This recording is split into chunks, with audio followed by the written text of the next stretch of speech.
नमस्कार। सत्यराज लॉस में आप सभी का बहुत बहुत स्वागत है। आज का टॉपिक है कि एक बार चेक जब अनादरित हो जाए तो उसके खिलाफ कंप्लेंट कब दाखिल कर देना चाहिए। कहने का मतलब है कि चेक जो प्राप्त किया गया है अगर बैंक में देने के बाद डिसऑनर्ड हो जाए, अनादरित हो जाए, तो उसके खिलाफ कंप्लेंट कितने दिन में फाइल कर देना चाहिए।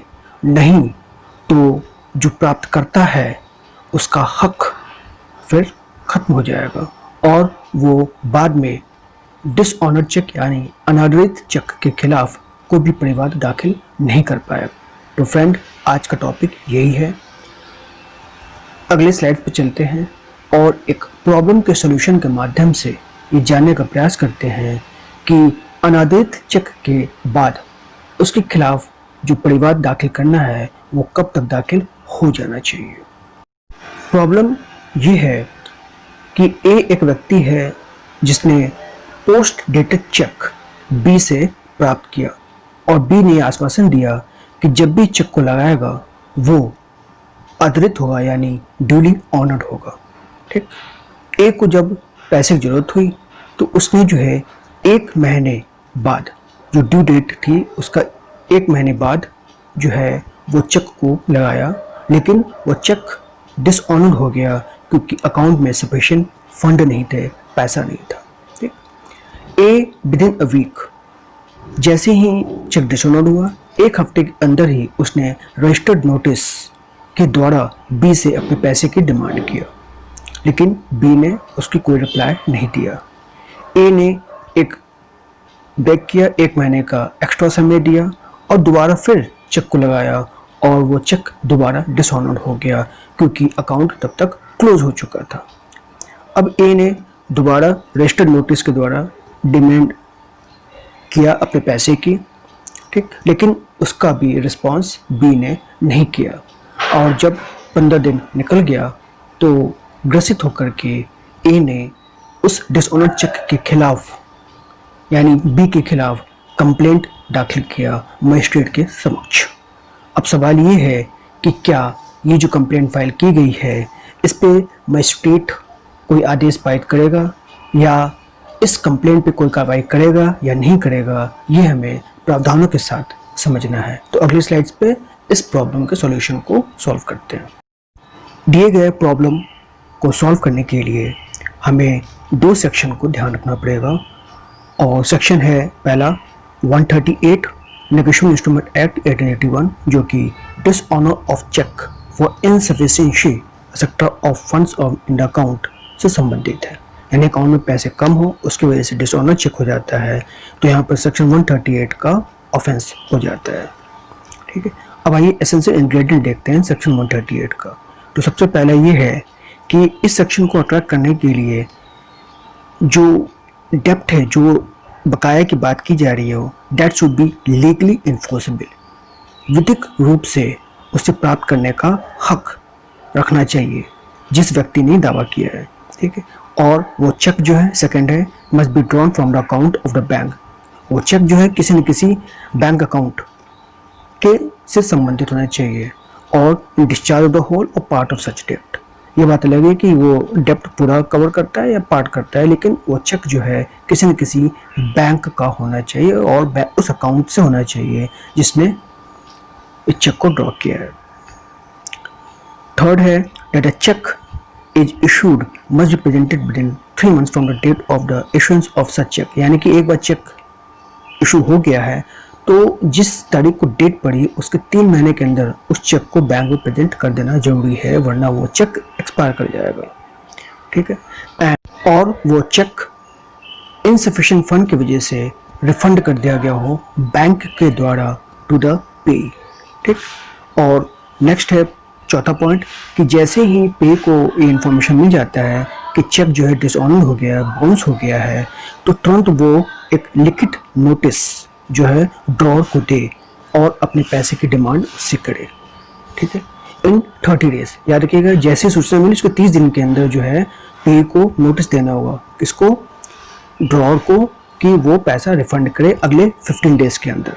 ठीक है, ये आपका छठा पॉइंट है कि अगर 15 दिन का समय नोटिस प्राप्त होने के बाद निकल जाता है और ड्रॉअर जो है पैसा नहीं देता है आफ्टर 15 डेज या विद इन 15 डेज, तो 15 डेज के बाद जो है वो जो पेई है ड्रॉअर के खिलाफ कंप्लेंट फाइल करने का अधिकारी हो जाता है। ठीक, अच्छा, अब नोटिस देखिएगा कि ये it is to be noted that service notice of demand under section 138B is a condition precedent for filing complaint. याद रखिएगा कि सेक्शन 138 का अगर कंप्लेंट फाइल किया जाता है तो ये जरूर आपको दिखाना पड़ेगा कि आपने बैंक की सूचना प्राप्त होने के बाद आपने तुरंत नोटिस जो है 30 दिन के अंदर आपने ड्रॉअर को दिया और ड्रॉअर ने 15 दिन का समय निकल गया लेकिन उसने पेमेंट नहीं दिया, तो उसके बाद ही कंप्लेंट अंडर सेक्शन 138 फाइल होगा। ठीक, अगला सेक्शन है section 142 of the negotiation instrument act 1882, जो कि कॉग्निज ऑफ ऑफेंस की बात करता है, यानी किसी अपराध को संज्ञान लेने की बात होती है, जो कि similar to section 190 of the criminal procedure code की तरह होता है, जहां पर 200 में कंप्लेंट रिसीव होता है मजिस्ट्रेट के द्वारा और जब वो कोई जुडिशियल एक्शन लेता है तो ये माना जाता है कि सेक्शन 190 में उसने कॉग्निजेंस ले लिया, यानी कोई इशू प्रोसेस होने के बाद। ठीक, तो वही कॉग्निजेंस की बात यहाँ पर 142 में दी हुई है नेगोशिएशन इंस्ट्रूमेंट एक्ट में, और जो वर्डिंग है वो ये है पहला कि notwithstanding anything contained in CrPC, CrPC में कोई प्रावधान हो वो यहाँ पे इसको अफेक्ट नहीं करेगा अगर एडवर्स जाता है तो। ठीक, अब 142 को 1A में देखिए, इसमें कहा गया है कि कोई भी कोर्ट जो है वो कॉग्निजेंस पनिशमेंट अंडर सेक्शन 138 में जो पनिशमेंट है उसका संज्ञान तब तक नहीं लेगा जब तक कि कंप्लेंट एक लिखित रूप पे नहीं आता है मेड बाय पे, खासकर वही व्यक्ति लेकर के आएगा जिसको चेक दिया गया था ड्रॉअर के द्वारा लेकिन बैंक लगाया और वो डिसऑनर हो गया है, तो 138 का ऑफेंस बन गया है। हालांकि कंप्लेंट वो व्यक्ति फाइल कर सकता है जो पे का एजेंट है या पे के बिहाफ पे चेक लेकर के बैंक में गया हुआ था, उसे हम होल्डर इन ड्यू कोर्स कहते हैं।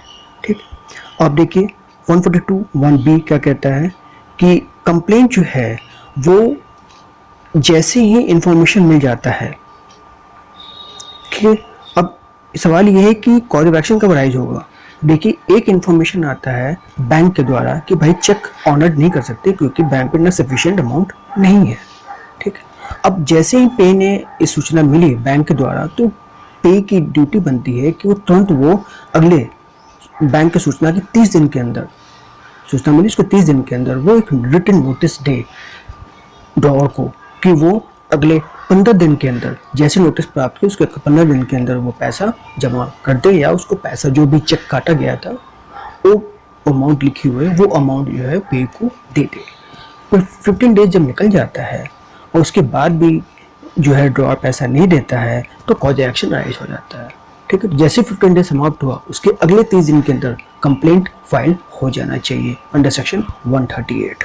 ठीक है, हालांकि सेक्शन 142B में प्रोवाइजो जुड़ा हुआ है कि अगर 30 दिन के अंदर कंप्लेंट फाइल नहीं हो पाता है तो मजिस्ट्रेट जो है ऐसे कंप्लेंट को डिले कंडोन कर सकता है अगर कंप्लेनेंट ये बता दे कि विद इन प्रिस्क्राइब पीरियड में वो कंप्लेंट फाइल क्यों नहीं कर पा रहा।